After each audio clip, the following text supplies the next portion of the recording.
Bonjour à tous et bienvenue sur ma chaîne. C'est enfin mon bilan du mois de janvier et pas de février parce que vu à l'heure où je le tourne, vous allez penser que c'est du mois de février. C'est mon bilan du mois de janvier. J'ai pas eu beaucoup de temps ce mois-ci. Je pense que je peux le dire haut et fort comme tout le monde que je suis une maman débordée qui n'a plus le temps de ne rien faire et qui est submergée par un tas de trucs à faire. Donc la couture passe au second plan, surtout qu'en plus comme nous sommes en travaux, au moins, c'est certainement la chose qui a le plus avancé au mois de janvier, les travaux. On est très contents, c'est très joli ce qu'ils nous ont fait. Je vous mettrai certainement une vidéo, on est très contents. Mais du coup, le problème, c'est que du coup, Jean dort sur le palier et c'est là aussi où il y a ma machine à coudre. Donc le moment où j'ai du temps, le soir, quand je ne suis pas aux courses chez quelqu'un ou au kiné, euh, quand j'ai un peu de temps le soir, c'est le moment où Jean dort, donc je peux pas forcément coudre. Et je me suis dit l'autre jour tout bêtement, mais pourquoi tu descends pas en fait ton atelier de couture au bout de la table, parce qu'on a une table qui est quand même assez longue. Et je me suis dit, mais pourquoi tu descends pas ça au bout de ta table? Et parce que je me suis dit, mais évidemment, Océane, tu as une montagne de choses à faire aussi qui t'attendent sur le bout de la table. J'ai une montagne de choses à faire. Je peux dire que je suis une maman débordée, qui n'a le temps de ne plus rien faire. Et c'est hyper déprimant et frustrant.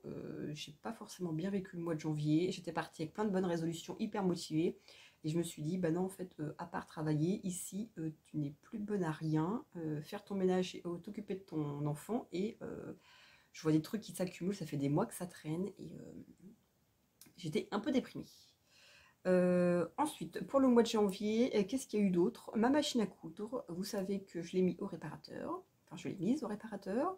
Le réparateur m'a appelé en me disant que du coup, la carte mère avait grillé et que comme c'était une ancienne machine et que c'est pas une marque française, enfin en tout cas, elle a plus de 10 ans ma machine, j'ai dû l'avoir pour mes 15 ou mes 16 ans, donc elle a 10, 11 ans au moins, que du coup ça se faisait plus. Du coup ma machine est grillée, vous voyez, ça fait 3 semaines qu'il m'a appelé, elle est toujours en réparateur. J'ai pas trouvé le temps un samedi matin ou un dimanche ou un lundi, parce que du coup je travaille pas le lundi, mais en ce moment je fais pas mal d'heures sup.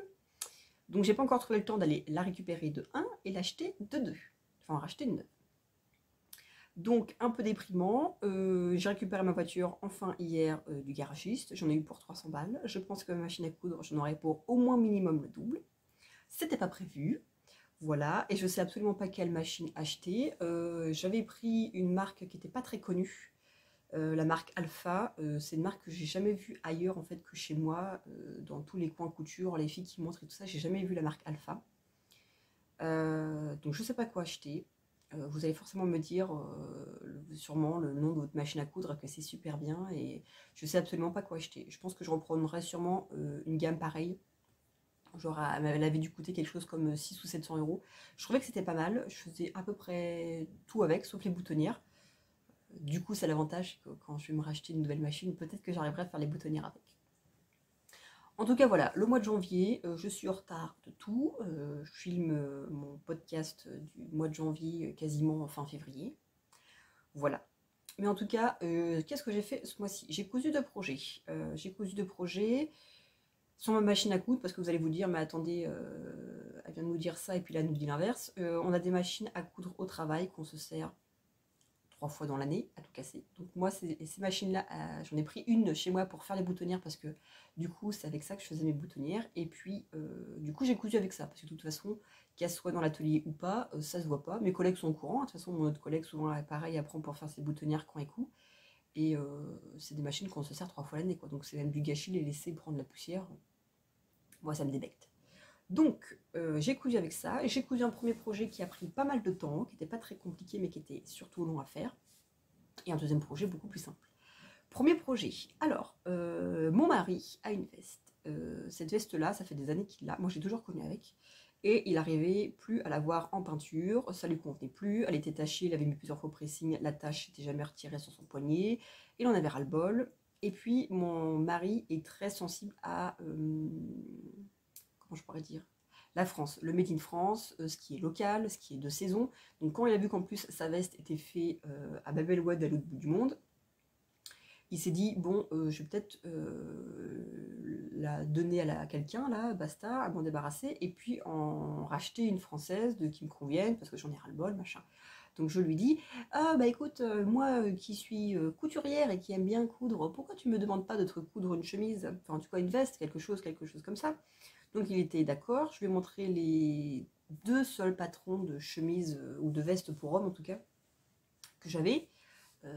C'est là que je me suis dit que j'étais vraiment pauvre en patron pour homme. Donc je lui ai montré, il en a choisi un. Du coup, je lui ai cousu une veste pour le premier projet, issu de ce livre-là, Couture pour homme, 14 modèles uniques aux éditions Mango de Guénaël Young. C'est un livre que vous m'avez déjà vu présenter plusieurs fois parce que les chemises que je lui ai cousues viennent de ce livre. Alors, je lui ai cousu la surchemise qui est présentée ici, et également là en page de couverture. C'est une surchemise qui est disponible du S au XXL. Voilà. Alors, niveau taille.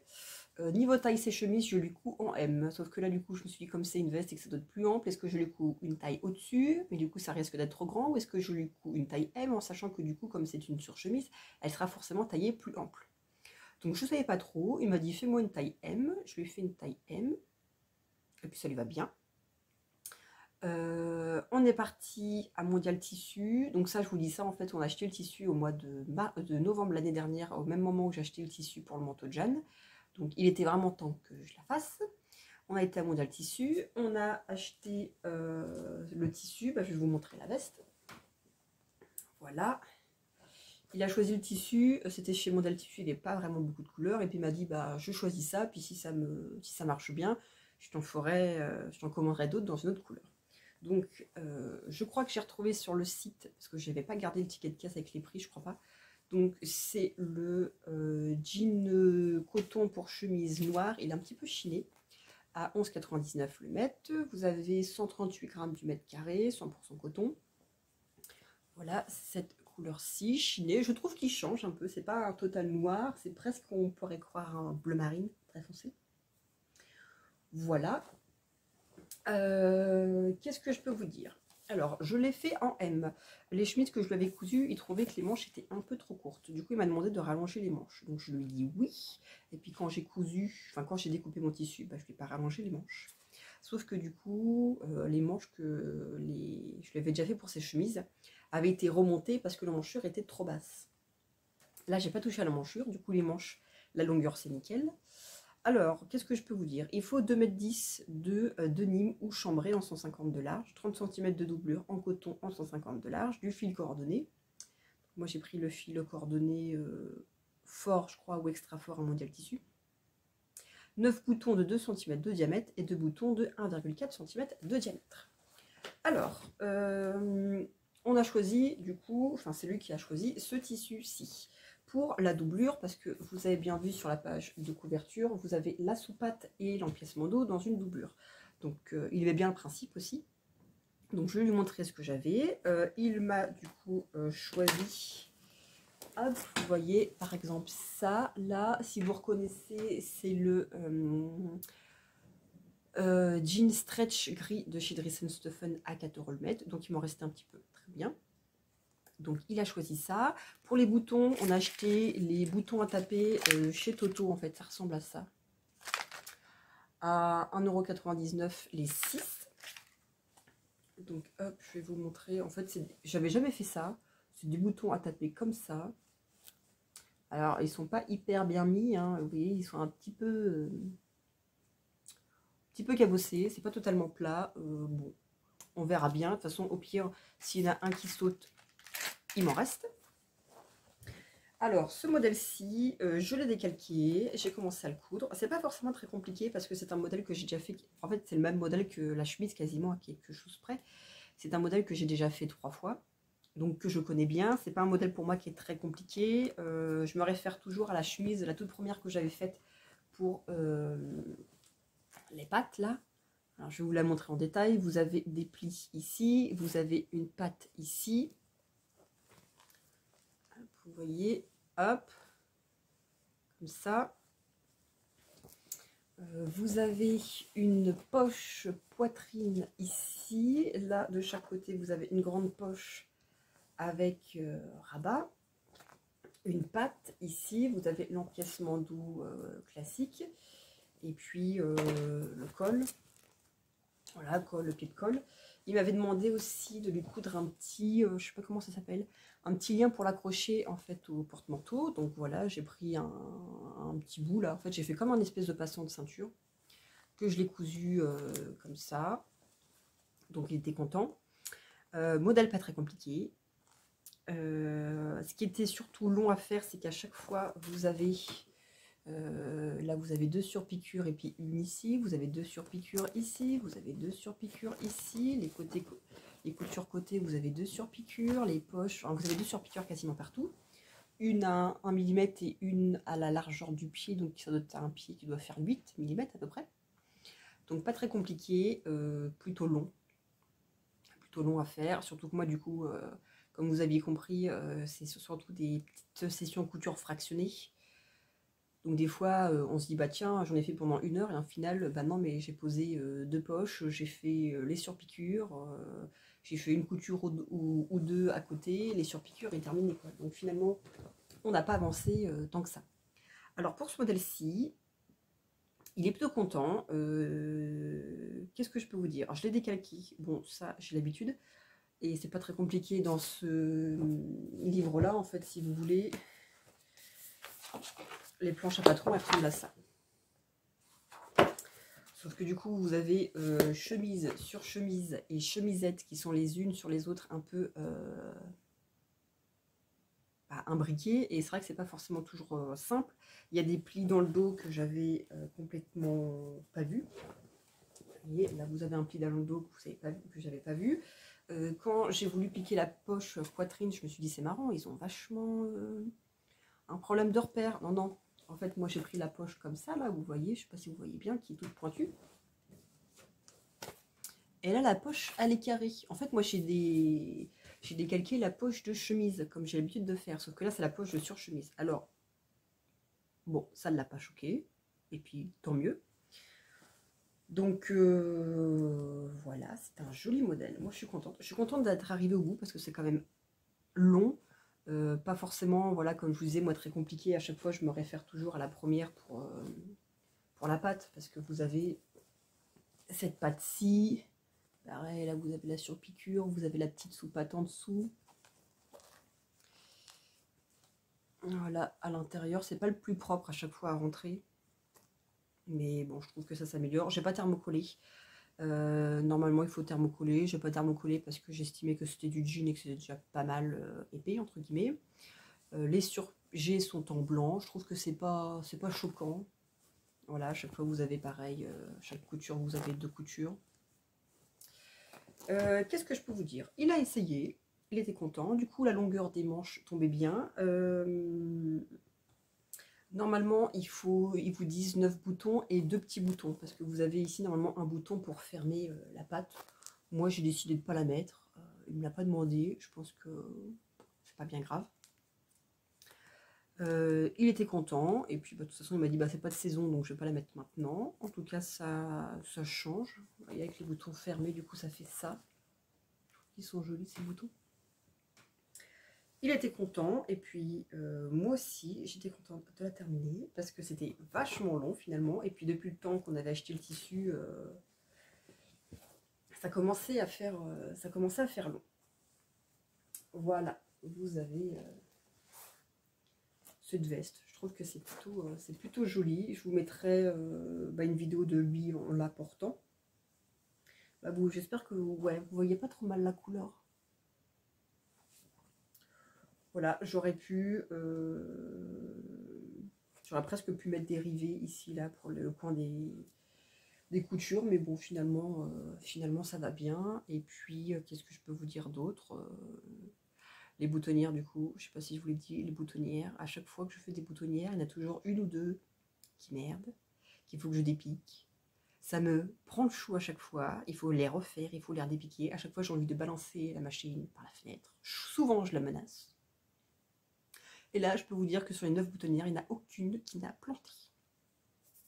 Donc, je suis hyper contente. En tout cas, voilà, c'est enfin fini. J'ai hâte de le voir porter au printemps. De toute façon, Ça ne devrait pas tarder, je pense que d'ici un mois et demi, il va pouvoir la porter.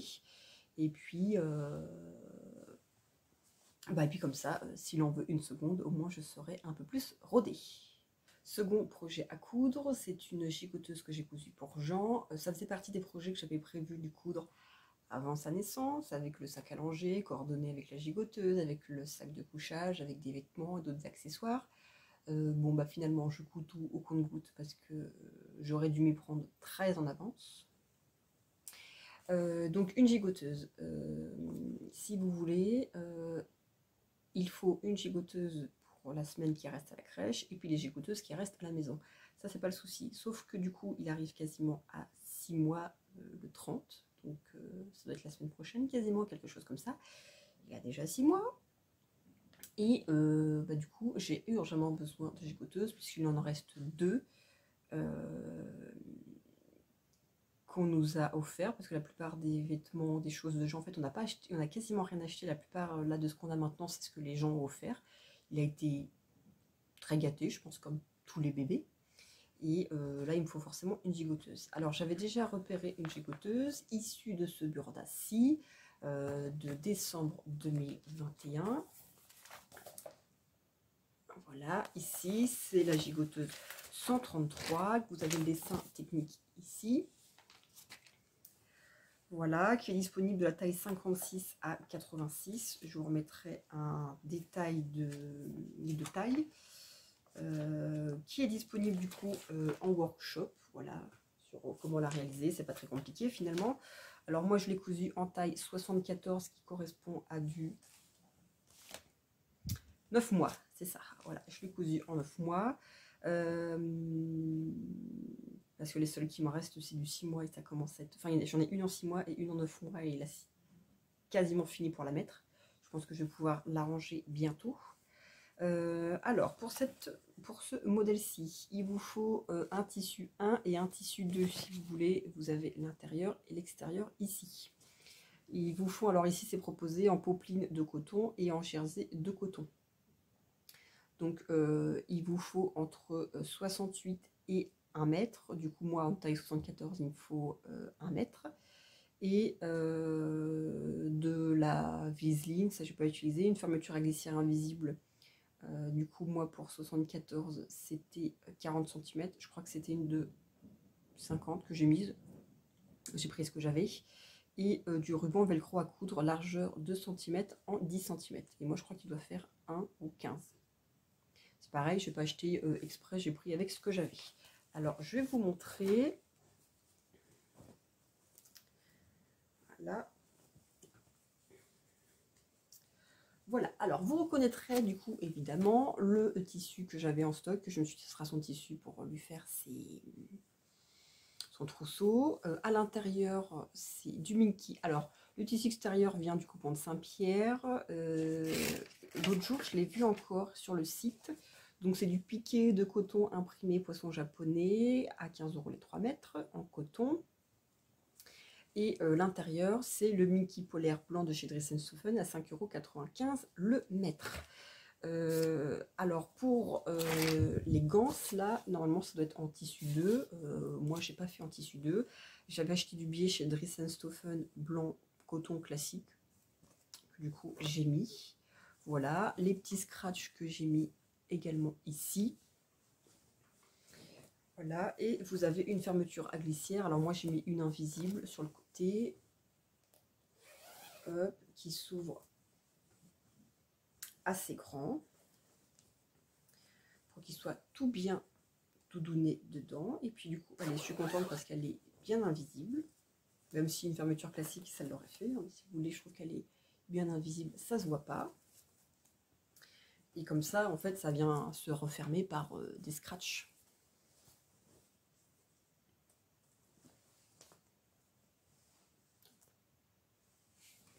Voilà, trop mignon. Je lui ai cousu sa petite étiquette chaton, parce que c'est le surnom que je lui donne. Voilà. Qu'est-ce que je peux vous dire d'autre? Alors, pas très compliqué à coudre. Donc là, j'avais un tissu en chaîne trame et un tissu en maille.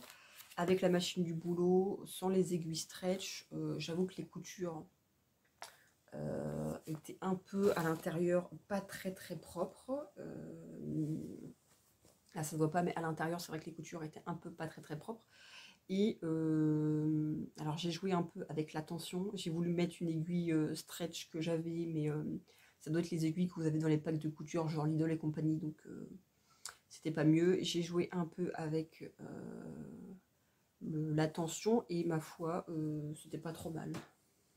C'était pas trop mal, vous allez rien voir, mais bon, je trouve que c'était plutôt joli. Donc c'est grand. C'est sûr qu'au début, les vêtements paraissent tellement petits, et après ça paraît tellement grand parce que il est encore tout petit, et puis qu'un jour il sera plus grand que moi, hein, normalement, si tout va bien, si j'ai bien travaillé. Dans la famille on est grand, donc normalement il dépassera au moins le 80 ou le 85. Ensuite, qu'est-ce que je peux vous dire d'autre? C'est un modèle très simple, hein, franchement. Vous avez la page en workshop, les difficultés. Je sais pas si c'est noté. Je vois pas les difficultés. Bon, ça doit pas être très compliqué. Je vais regarder sur la page centrale. C'est 2 sur 4. Voilà, et en plus vous avez les cours illustrés, donc c'est pas compliqué du tout. Je vais dire ce qui est le plus chiant entre guillemets, c'est de poser le biais, parce que là au niveau des arrondis c'est toujours un peu compliqué. Mais sinon c'est pas compliqué. C'est un modèle que je referai, ça c'est sûr, je pense dans cette taille-ci et dans les autres tailles. Vous pouvez très bien retirer les scratchs et puis mettre même 2 boutons pression, hein. Ça le fait. Voilà, c'est un modèle que je referai. J'avais déjà acheté du tissu aussi chez Dress & Stophen. Je vous avais pas fait exprès de revue parce que je m'étais dit bon, c'est quelques tissus, pas grand chose. Et puis je voudrais aussi faire, j'ai vu ma collègue me parler de ça.